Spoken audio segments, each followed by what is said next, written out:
Mesdames et messieurs, bonsoir, soyez les bienvenus. Moi, Samed, et ce soir, nous allons parler d'un sujet qui est très important, un sujet qui commence à prendre l'ampleur et je voudrais en parler avec vous, bien sûr. Mais avant ça, je vous laisse écouter un extrait et puis nous allons revenir encore sur le sujet en tant que tel. Position 114.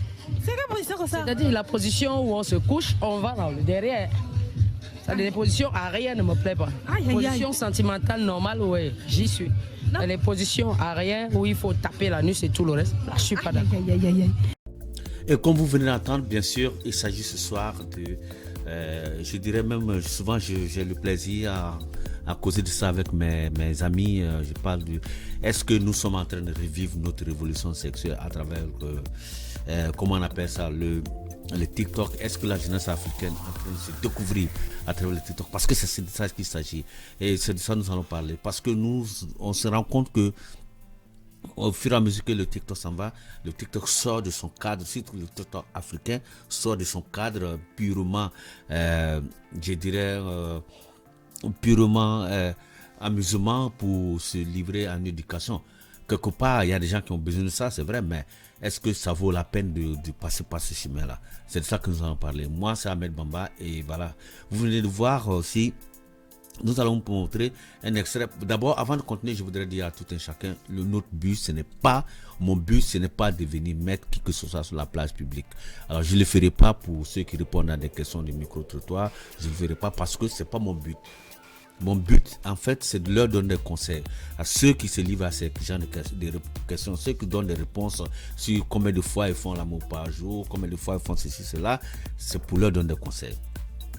Et j'ai dit bien des conseils, je ne suis pas leurs parents, mais je leur donne des conseils. C'est à chacun de se mettre en cause pour se dire, bon, est-ce que ce que je fais, c'est ce que je veux faire toujours?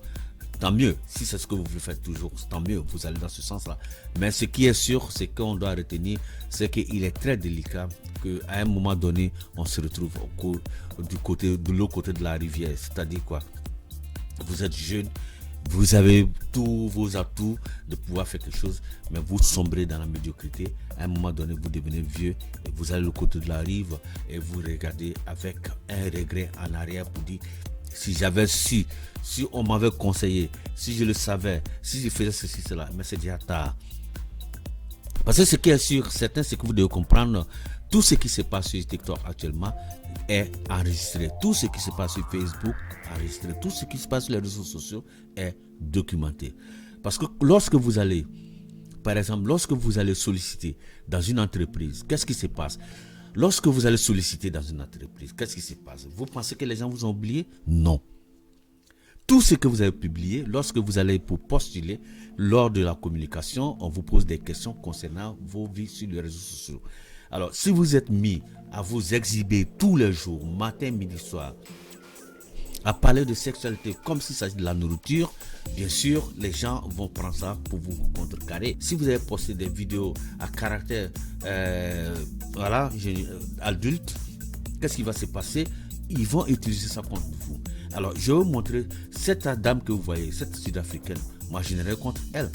Elle, c'est une artiste, elle fait son spectacle. Et comme vous le voyez, elle a des milliers de personnes qui viennent regarder ce spectacle-là. Moi, ce n'est pas mon but, ce n'est pas de présenter cette dame-là. C'est de vous donner un petit... Parce que partout sur YouTube, vous pouvez voir cette dame. Mais ça vous dit quoi en fait? Ça vous dit que tout ce que vous publiez peut être contre vous. Cette dame a une équipe managériale. Cette équipe managériale manage sa carrière. Donc cette dame profite de cette notoriété-là. Mais qu'est-ce qui va se passer si d'ici 10 ans, 15 ans, cette dame n'est plus à la mode? Ses enfants vont voir ça. Ses enfants seront emmerdés avec ça à l'école. Parce que c'est ça en fait. Quand on pose des actes, on les pose aujourd'hui, on pense qu'on a raison. Mais est-ce que vous avez une fois réfléchi à voir qu'est-ce qui va se passer demain? Est-ce que mes enfants, mes petits-enfants seront confrontés à ces images-là? Est-ce que vous avez réfléchi que si je vais solliciter dans une entreprise, qu'est-ce qu'on va me dire? Parce que tout ce que vous avez publié sera utilisé contre vous. Tout ce que vous avez publié sera utilisé contre vous. Ça veut dire que quoi? On va dire, ah ben, vous êtes comme ça, dès l'instant qu'on reçoit votre CV, Il y a des entreprises qui vont spécialement à la recherche sur les réseaux sociaux pour avoir des vidéos et pour voir qui vous êtes. Si vraiment vous pouvez vous adapter à l'entreprise, ils vont tout découvrir. Et c'est ça qu'il faut dire. Alors, quand moi je vois nos sœurs africaines, et malheureusement je dois le dire, quand je vois par exemple, parce que pour faire cette émission, j'ai fait beaucoup de recherches et je suis tombé sur 90% des vidéos, c'était des vidéos camerounaises. Je ne parle pas du peuple camerounais, je parle des gens qui font ces genres de publications. Vous êtes jeune, vous êtes soit étudiante, vous êtes soit en formation. Demain, vous allez finir votre formation, vous allez postuler et on va vous recaler parce que vous avez postulé des vidéos indécentes sur le net. Il faut faire très attention. Il faut faire très attention.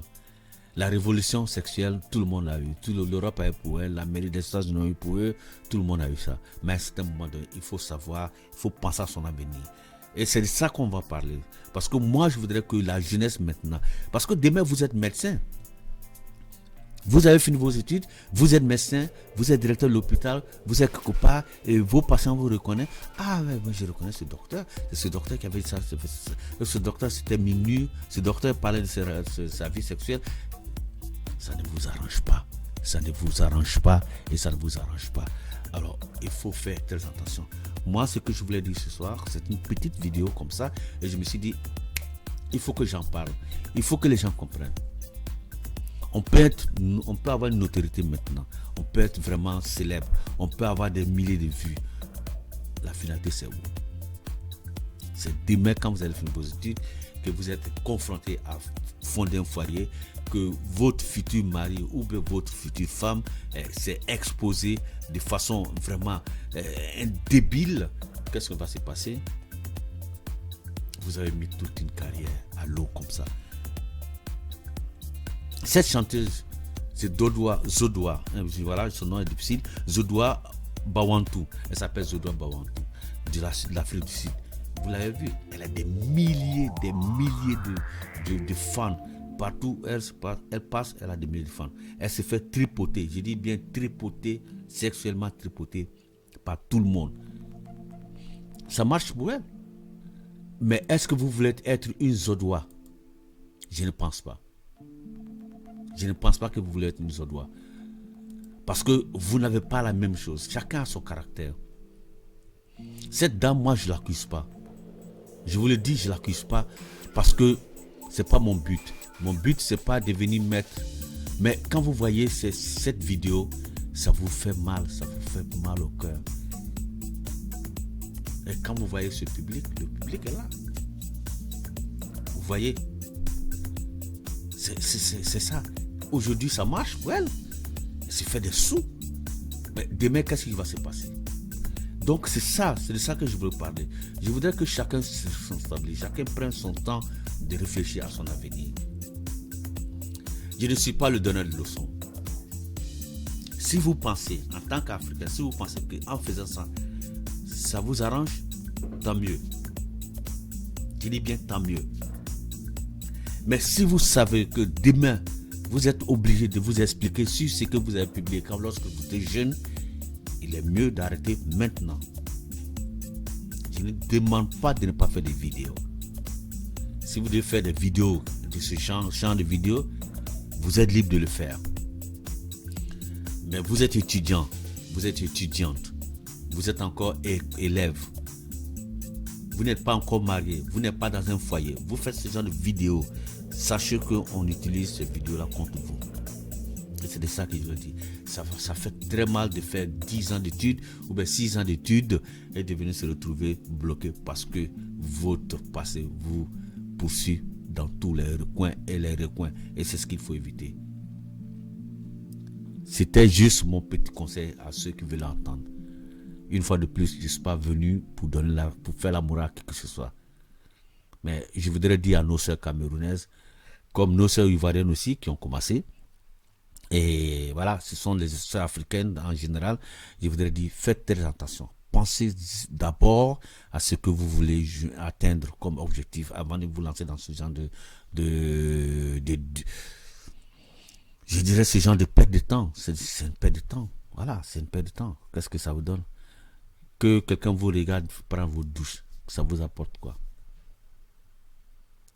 Mesdames et messieurs, bonsoir. Et n'oubliez pas de nous liker. Moi, c'est Ahmed Bamba. Et c'était le podcast de Wora FM.